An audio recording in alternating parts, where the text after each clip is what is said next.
Halo, jumpa lagi di channel Five Chemistry.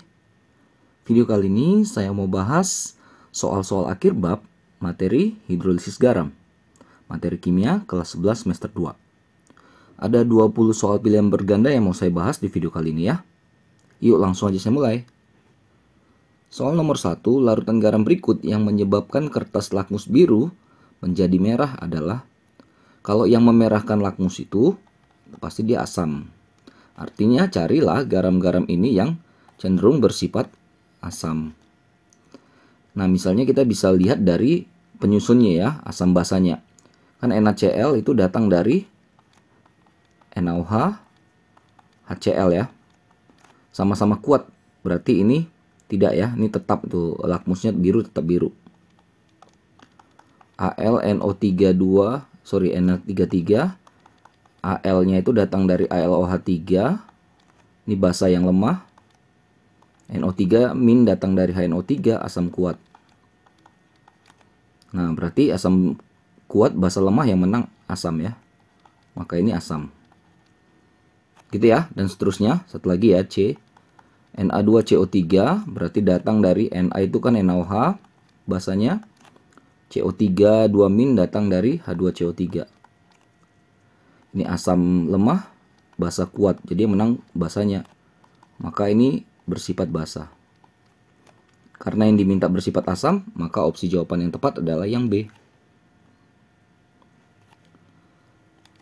Oke, yang kedua, larutan garam berikut yang mengalami hidrolisis total. Hidrolisis total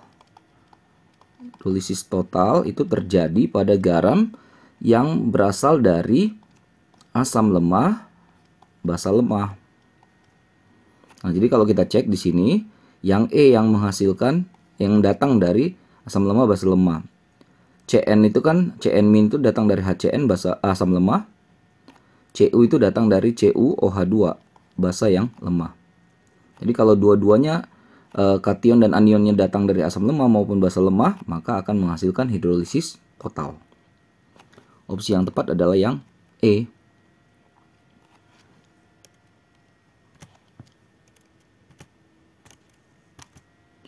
Lanjut, nomor 3. Reaksi yang menyebabkan sifat asam dari larutan FeCl3 adalah FeCl3. Kalau kita pakai sistem asam basa penyusunnya, kan FeOH3 dengan Cl- datang dari HCl ya. Basa lemah asam kuat. Nah, ini kan asamnya kuat, makanya bersifat asam. Bisa. Tapi yang diminta di sini adalah reaksinya. Caranya, ionkan dulu garamnya, Fe3+ tambah 3Cl-. Lalu Fe3+ tambah H2O, sedangkan Cl- tambah H2O juga ya. Jadi masing-masing direaksikan dengan H2O. Itu hidrolisisnya di situ ya. Nah, Cl- datang dari asam kuat. Jika datang dari asam kuat, maka anionnya itu lemah, tidak bisa terhidrolisis. Jadi ini tidak bisa. Fe3+ datang dari FeOH3, basa lemah, berarti Fe3+-nya kation yang kuat nih, makanya bisa bereaksi dengan H2O. Nah, hasilnya nanti buat aja senyawa basanya ya, FeOH3. Nah, kalau bingung hasilnya apa, kalau di kiri plus, maka di kanan pasti H+. Tinggal samakan jumlah plusnya. Gitu ya, ini yang menandakan dia bersifat asam. Oke, di samping cara yang ini tadi. Jadi ada dua versi. Jadi kalau pilihan berganda, senyamannya aja. Yang penting kan lebih cepat ya. Mana dia? Hasilnya berarti 3H+ yang ini ya.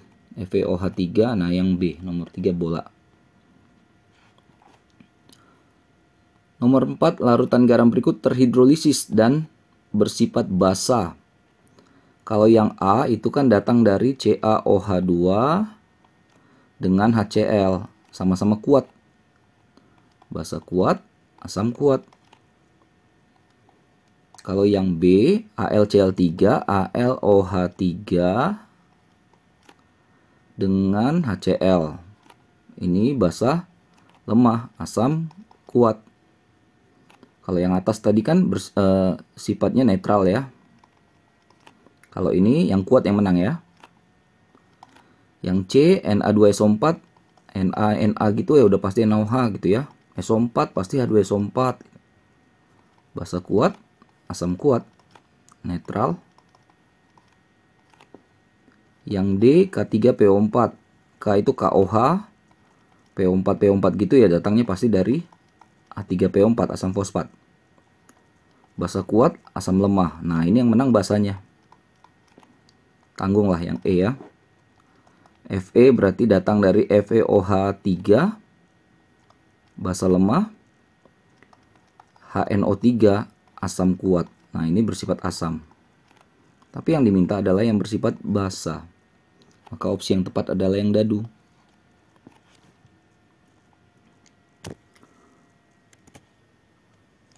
Lanjut lagi ya. Nomor berikutnya, nomor 5. Ini masih konsep-konsep ya. Larutan NaHCO3, natrium bikarbonat dalam air akan bersifat basa. Oke. Reaksi yang menyebabkan terjadinya sifat basa itu yang mana? Nah, NaHCO3 ionkan jadi Na plus HCO3 min. Na plus karena datang dari basa yang kuat, maka kation itu lemah gitu ya. Jadi tidak bisa bereaksi dengan H2O. HCO3 min datang dari karbonat ya, berarti lemah, berarti ini kuat gitu. Jadi semakin lemah asamnya, anionnya konjugasinya kuat gitu. Berarti ini akan menghasilkan H2CO3 tambah tadi ya. Kalau di kiri min, maka di kanan tuh OH min. Kalau di kiri plus, maka di kanan itu H plus. Gitu-gitu aja polanya. Oke, ini udah kebetulan setara ya. Nah, jadi ini reaksi yang mana nih? Yang B ya. Ini OH min, OH min. Gitu ya caranya ya. 6 larutan garam punya pH lebih besar dari 7. Berarti cari yang basa. Beres kan? Kalau yang A, KCl dari KOH. Cl dari HCl. Sama-sama kuat, netral. Yang B, NH4Cl datang dari NH4OH atau NH3. HCl lagi ya, berarti ini bersifat asam. Karena ini basa lemah. NaCN, Na ya datang dari NaOH, Cn ya datang dari HCN. Basa kuat, asam lemah, maka ini basa. Ini udah langsung dapat nih jawabannya. Kalau yang D netral, karena kuat-kuat ya. Kalau ini asam. Oke, jadi intinya sebenarnya belajar ini kuatin aja asam kuat, basa kuat yang dulu lah. Ya, di materi sebelumnya kan ada kan waktu belajar asam basa. Oke, 7. Garam berikut yang tidak terhidrolisis itu datang dari asam kuat ketemu dengan basa kuat. Ya, jadi kalau natrium sianida kan NaCN, basa kuat asam lemah. PbNO3 2 kali, NaNO3, Ba. Nah ini nitrit ya, bukan nitrat. Kalau nitrat kuat, nitrit lemah. AlCl3. Yang kuat-kuat itu ini ya, dari NaOH dan HNO3. Tidak terhidrolisis nih. C ya. Nah, 8 sudah mulai menghitung berapa pH larutan NaCN 0,1 molar dalam air yang mengalami hidrolisis 10%. Alfanya 10% ya. Jadi NaCN itu sendiri kalau kita ionkan Na plus tambah Cn min. Ini tidak bisa terhidrolisis, yang ini yang bisa ya. 0,1 M, 0,1 M, 0,1 M. Jadi ini yang kita pakai nanti. Nah, apa hubungannya alfa ini? Nah, ini pasti familiar nanti ya. Alfa itu akar dari KH konstanta hidrolisis kali dibagi dengan molaritasnya. Alfa itu kan 10%, 10/100 ya. 1/10 juga boleh. 1/10 sama dengan akar KH Nah, M-nya tadi 0,1 kan? Atau dikuadratkan kedua sisi jadi 1/100 sama dengan KH per 0,1. Maka KH-nya berarti 0,1 bagi 100. 0,001 atau 10 pangkat minus 3. Nah, untuk apa konstanta hidrolisis ini? Oke, ini kan kalau mau cepat, ini kan kita tahu ini bersifat basa ya. Atau dari reaksinya Cn- kita tambahkan H2O, HCN tambah OH-. Ini kalau segi versi rumus. Maka rumus yang kita pakai OH- sama dengan gitu. Oke, akar ini boleh langsung KH ya. Akar KH kali konsentrasi dari Cn-nya. Konsentrasi anionnya. Tinggal masukkan KH yang tadi kita dapat 10 pangkat minus 3. Cn-nya 10 pangkat minus 1. Akar 10 pangkat minus 4 ya. Sama dengan 10 pangkat minus 2. Itu masih OH-, hati-hati ya.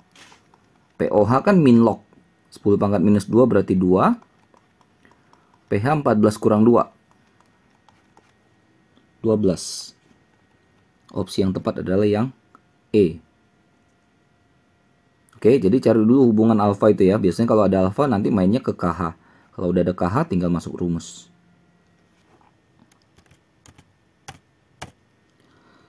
Sembilan, untuk mendapatkan 500 ml larutan CH3COONA yang punya pH 9, maka harus dilarutkan CH3COONA sebanyak berapa gram? Oke, jadi ini pH-nya udah dapat. Kalau soal-soal tadi kan pH-nya yang dicari ya.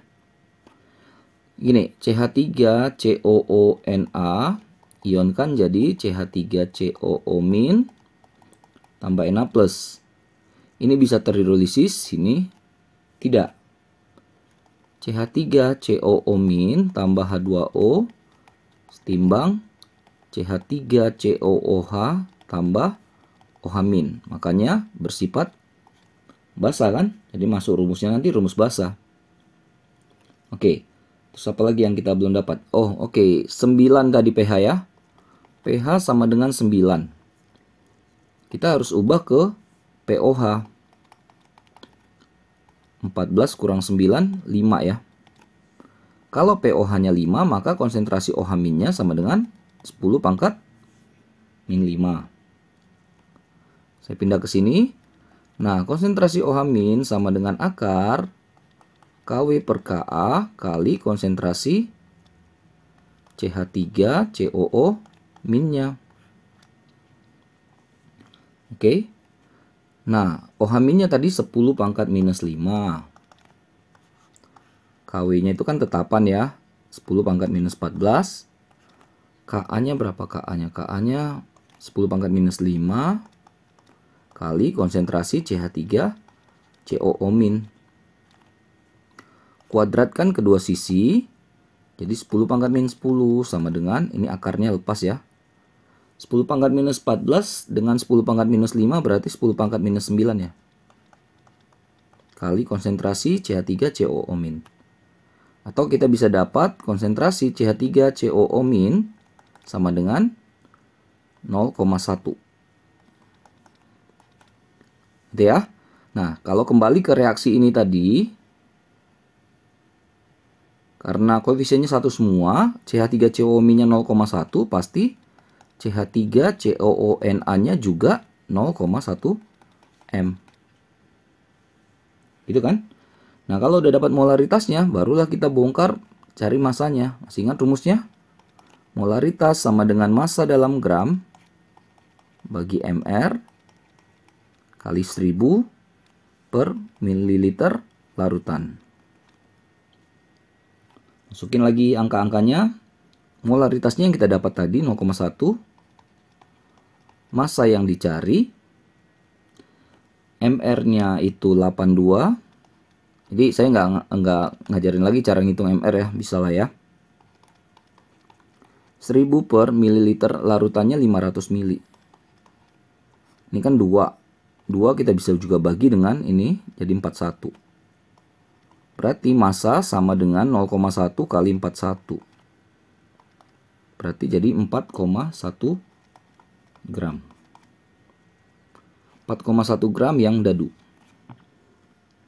Itu caranya cari massa kalau yang diketahui adalah pH-nya. 10. Teori lagi ya. Di antara larutan berikut ada 4 yang dapat membirukan kertas lakmus. Udah kalau ada kata biru berarti dia minta yang bersifat basa garamnya. Na2CO3 dari NaOH sama HCO3, H2CO3 sorry. Berarti ini bersifat basa ya. Ini KNO3, K dari KOH kuat, HNO3 juga kuat, berarti ini netral.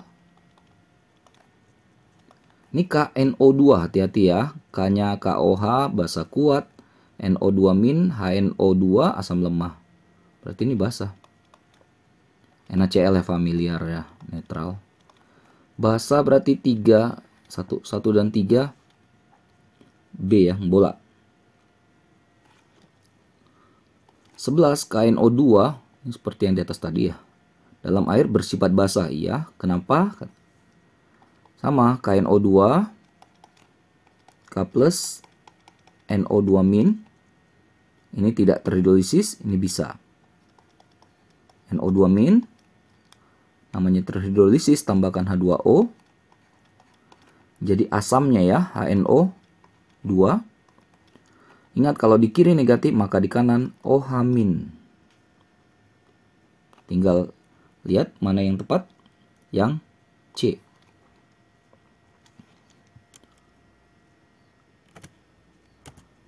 Lanjut 12.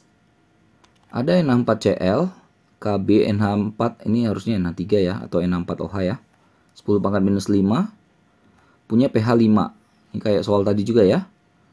Maka dalam 100 ml larutan tersebut, NH4Cl-nya ada berapa gram? Sama seperti soal nomor 9 tadi.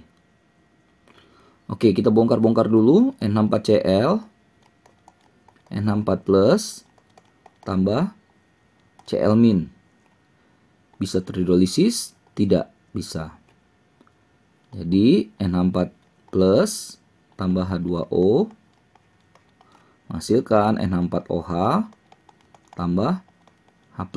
Maka bersifat asam lah garam tersebut. Bongkar lagi, apalagi yang ada pH. pH-nya sama dengan 5, maka otomatis konsentrasi H+-nya 10 pangkat minus 5. Udah, ini tinggal masuk rumus nih.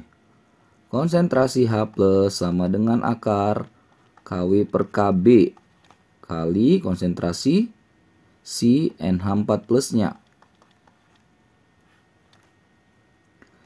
H+-nya sudah dapat 10 pangkat minus 5. Kw 10 pangkat minus 14. Kb-nya tadi 10 pangkat minus 5. Kali konsentrasi NH4+. Kuadratkan kedua sisi. Jadi 10 pangkat minus 10.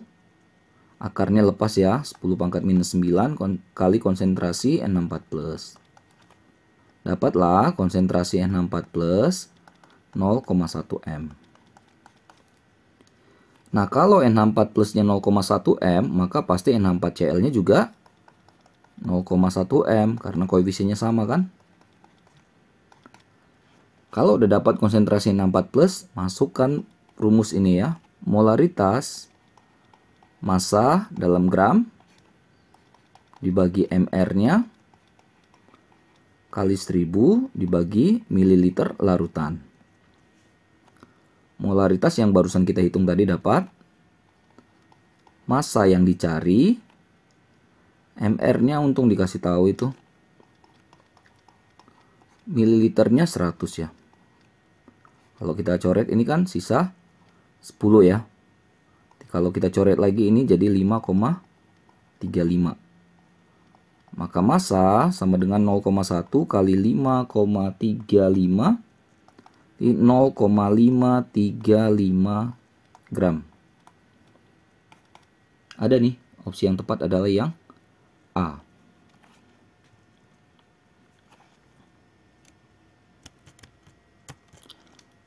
13 garam yang dalam air bersifat asam.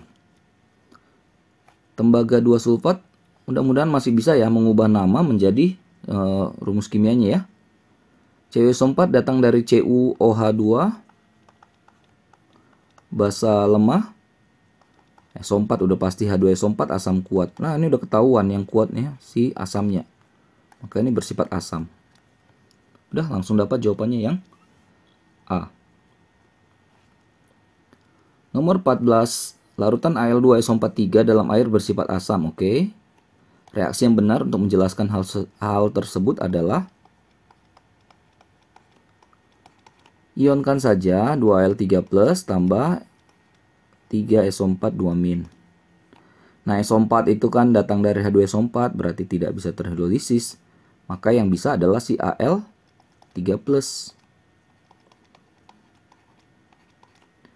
Jadi senyawa AlOH3 itu basanya kan. Ingat lagi kalau di kiri plus maka di kanan H+. Samakan jumlah plus dan setarakan ya. Udah, ini yang membuat dia bersifat asam. Reaksinya seperti ini. Maka 14 yang tepat adalah yang ini A juga nih. Oke. 15. Larutan ZnSO4 dalam air apabila dibiarkan dalam waktu lama akan menjadi keruh karena terjadi reaksi hidrolisis berikut. Agar tidak keruh maka ditambahkan apa? Ini Zn2+ tambah 2H2O setimbang ZnOH2 solid. Nah, kenapa saya highlight solidnya ini? Karena inilah yang membuat keruh si ZnOH2 ini. Ini adalah kesetimbangan kan? Nah, jadi supaya nggak keruh, maka kita harus geser ke arah kesetimbangannya ke kiri. Karena kalau ke kanan ya makin banyak ZnOH2-nya. Paham ya? Nah, supaya ke kiri, ya, maka yang kita tambahkan adalah tambahkan asam atau H+. Kenapa? Kalau ini bertambah banyak, maka lari kemana? Lari ke kiri. Jadi kan kalau satu sisi ditambah, lari ke sisi lain. Kanan ditambah, lari ke kiri kan pergeserannya. Maka nanti ZnOH2-nya akan berkurang. Maka nggak keruh lagi. Gitu logikanya kan. Ya, jadi ditambahkan asam ya. Tapi ada 3 opsi asam di sini. Saya pilih yang C karena tadi awalnya adalah si ZnSO4. Ada SO4-nya ya. Jadi nggak mengganggu dia nanti. Jadi saya ambil yang ionnya senama gitu ya.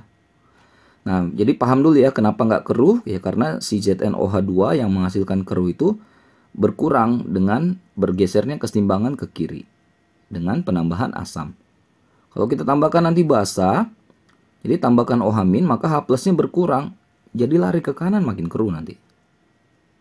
Saya jawab yang 15 yang C ya. Nomor 16, diketahui KbN64OH adalah 2 kali 10⁻⁻⁵.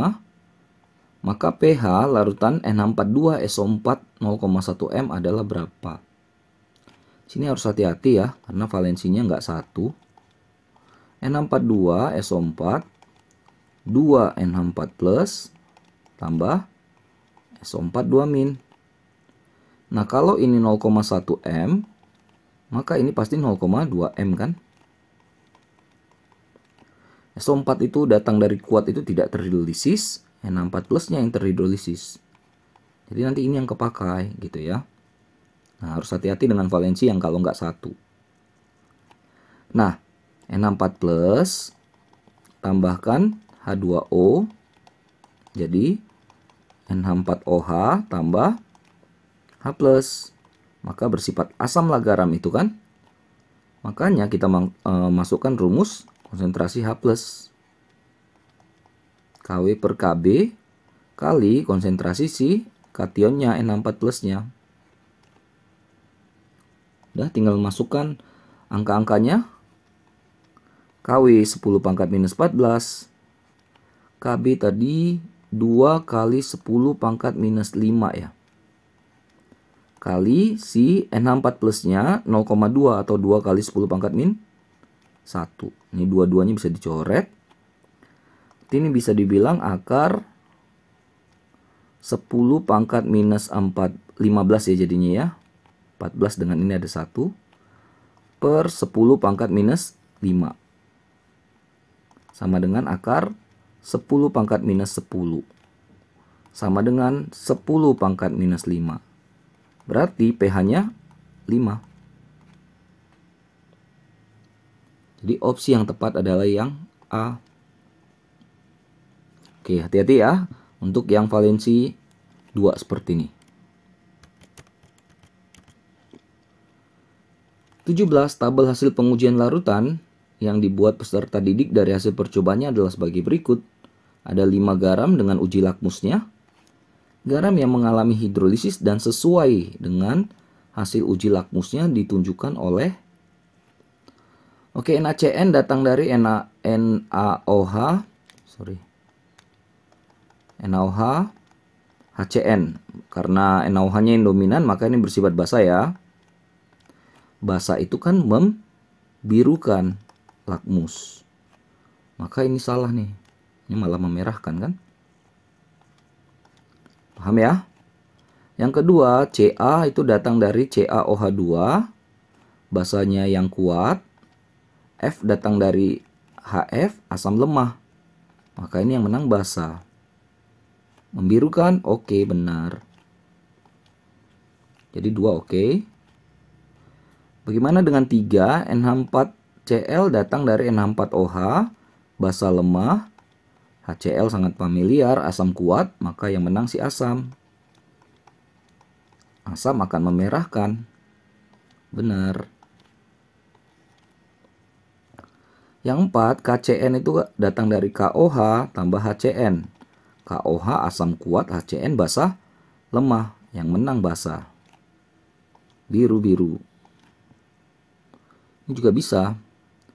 Yang 5 ini datang dari Na itu kan NaOH, basa kuat. CH3COO- datang dari CH3COOH, asam yang lemah. Ini menang basa juga. Ini juga benar. Makanya bingung juga ini. Ini 2, 3, 4, 5 benar ya. Nanti silakan di cross check ya lagi ya. Yang pasti yang salah itu cuma 1 nih. Jadi opsinya kalau nggak D, E. Oke. 18. Nilai pH dari campuran 100 ml larutan CH3COH 0,2 M, Ka-nya 10 pangkat minus 5, dengan 100 ml NaOH 0,2 M adalah berapa? Jadi bongkar dulu satu-satu. CH3COOH, kita cari molnya. Mol itu volume kali molaritas. Masih dalam milimol karena dalam mililiter yang kita pakai kan. Gak apa-apa, biarkan saja dalam milimol. NaOH sama ya. Jadi 100 ml juga 0,2 M. Sama-sama 20 milimol. Buat reaksi CH3COOH tambah NaOH CH3COONA plus H2O. MRS.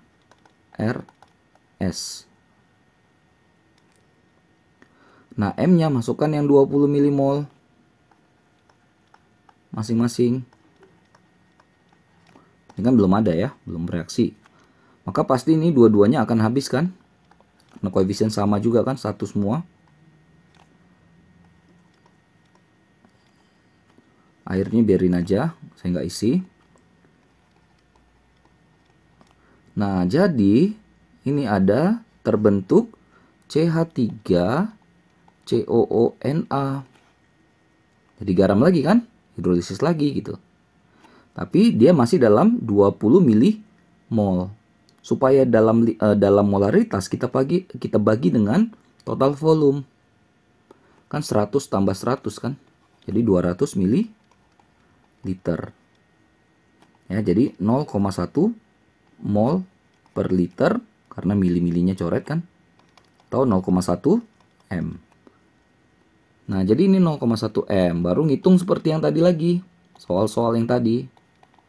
CH3COO- tambah Na plus. Nggak bisa, bisa.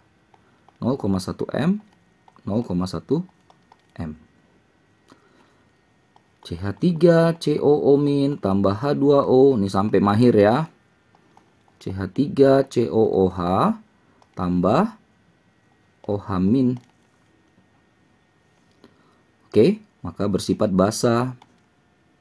Maka kita pakai rumus OH- sama dengan akar. Saya langsung ya, KW-nya kan 10 pangkat minus 14. Ka-nya 10 pangkat minus 5. Nah, konsentrasi CH3COO-nya 0,1. Akar 10 pangkat min 10. 10 pangkat min 5.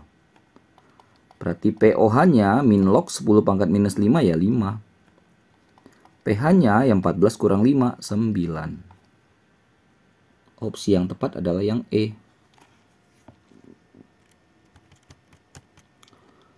19. Agar diperoleh larutan dengan pH 5, maka ke dalam 500 ml air harus dilarutkan N42SO4 Mr132 berapa gram? Oke, bongkar lagi N42SO4. 2 NH4 plus, koefisiennya hati-hati ya. SO4 2 min. Biarkan dulu di situ. Nah, kan si NH4 plusnya yang bisa terhidrolisis ya, bereaksi dengan H2O. N4OH tambah H+. Bersifat asam ya. Ya, jelas bisa dilihat juga dengan pH-nya 5. Berarti kan konsentrasi H+-nya 10 pangkat min 5 ya. Masukkan rumus. Konsentrasi H+ sama dengan akar KW per KB kali konsentrasi NH4+. H+-nya 10 pangkat minus 5. KW 10 pangkat minus 14. KB-nya berapa KB-nya? 10 pangkat minus 5 kali konsentrasi NH4+. Kuadratkan kedua sisi supaya akarnya hilang tuh ya. 10 pangkat minus 5 kuadrat jadi 10 pangkat minus 10. Ini jadi 10 pangkat minus 9 kali konsentrasi N4+. Dapatlah kita konsentrasi N4 plusnya 0,1 M. Kalau udah dapat 0,1 M gimana? Pindahkan ke sini. Jadi ini kita dapat 0,1 M. Tapi kan yang ditanya si NH42SO4. Pindahkan ke NH42SO4. Hati-hati koefisiennya 1. Berarti sini 0,05 M, setengahnya dari N4 plus. Paham ya? Kalau sudah dapat ini, masukkanlah rumus untuk mencari massa. Dihubungkan sama molaritas. Massa per mR kali 1000 per mililiter larutan. Molaritasnya yang kita udah hitung 0,1. Massa yang dicari, mR dikasih tahu, mili larutannya 500. Coret. Ini jadi 2 atau massa sama dengan 0,1 kali 13,2 per 2. 6,6 bagi 2 ya. Berarti 3,3 gram. Opsi yang tepat adalah yang A. Hati-hati dengan valensi yang bukan 1. Terakhir nomor 20. Ada KW 10 pangkat minus 14, Ka 10 pangkat minus 6. Larutan NaCN 0,01 M dalam air punya pH berapa? NaCN ionkan Na plus tambah Cn min. Tidak bisa, bisa 0,01, 0,01, 0,01. Cn min tambah H2O menghasilkan HCN tambah OH min. Maka bersifat basa lah larutan itu ya, garam itu. Konsentrasi OH min sama dengan akar. Saya langsung aja KW-nya 10 pangkat minus 14. Ka 10 pangkat minus 6. Kali konsentrasi Cn min 0,01 itu 10 pangkat minus 2 ya. Akar 10 pangkat minus 16 per 10 pangkat minus 6. Akar 10 pangkat min 10 sama dengan 10 pangkat min 5. POH-nya berarti 5. PH-nya 14 kurang 5. Kan basah ya, pasti di atas 7. Opsi yang tepat adalah yang D. Oke, selesai ya pembahasan soal akhir bab hidrolisis garam. Ada 20 soal pilihan berganda. Mudah-mudahan bisa dipahami, bisa dimengerti, bisa membantu, terutama buat kalian yang sedang mempelajari materi ini. Maaf kalau ada banyak kesalahan ya. Saya cuma niat membantu saja. Jangan lupa cek terus update terus video-video terbaru lainnya di channel Five and Chemistry ini. Sampai jumpa dan bye-bye.